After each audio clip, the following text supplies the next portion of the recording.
We have some news out of Washington as the Washington Capitals have named their 19th head coach in franchise history as they are bringing in Peter Laviolette. We'll be taking a look at if this was a good move by the Capitals, the details of it, and my opinion on it as well in this video. If you like what we're doing here at Goal Line Hockey and want to see the latest news around the NHL, make sure to give this video a thumbs up and a subscribe down below. And let's take a look at Peter Laviolette going to the Washington Capitals.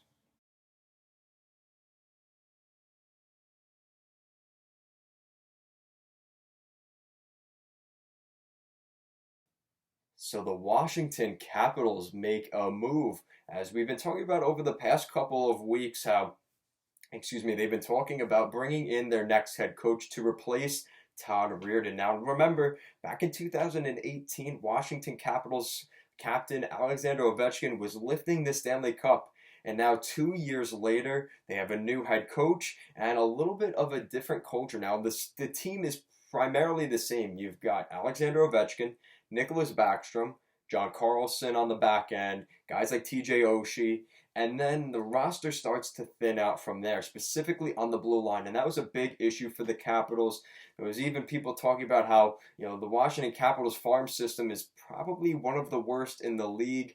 So that's something as well to keep in mind for the Capitals. Brian McClellan has his hands full here with the Capitals, but Brian McClellan makes the move and decides to bring in Peter Laviolette as the 19th head coach in Washington Capitals history. So let's take a look at Peter Laviolette. For some of you Capitals fans that aren't too familiar with Laviolette, you've probably heard of the name a little bit here and there because he's been in the NHL for a while and is a pretty well-known, well-respected coach in the NHL.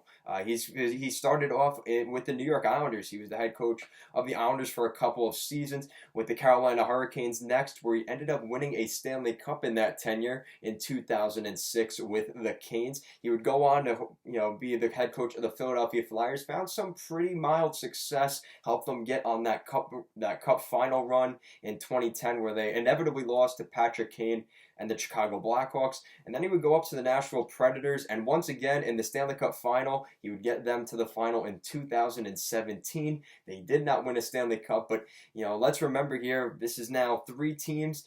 Nashville, he got to a cup final. Philly, he got to a cup final.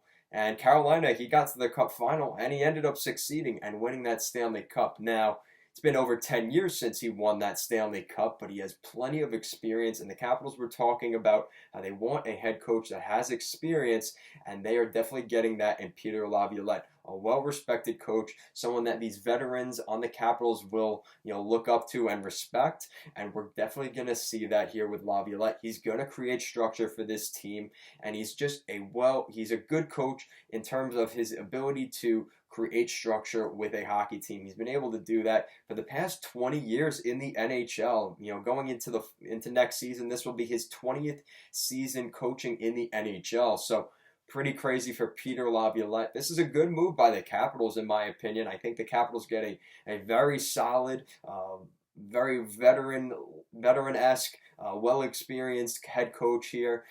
I was talking about this the other day with the Capitals. The Capitals are one of those teams. You've got Ovi on at the end of his contract next season, and you've got some guys on 5 or 6 year deals. Guys like Oshie, Backstrom, Carlson.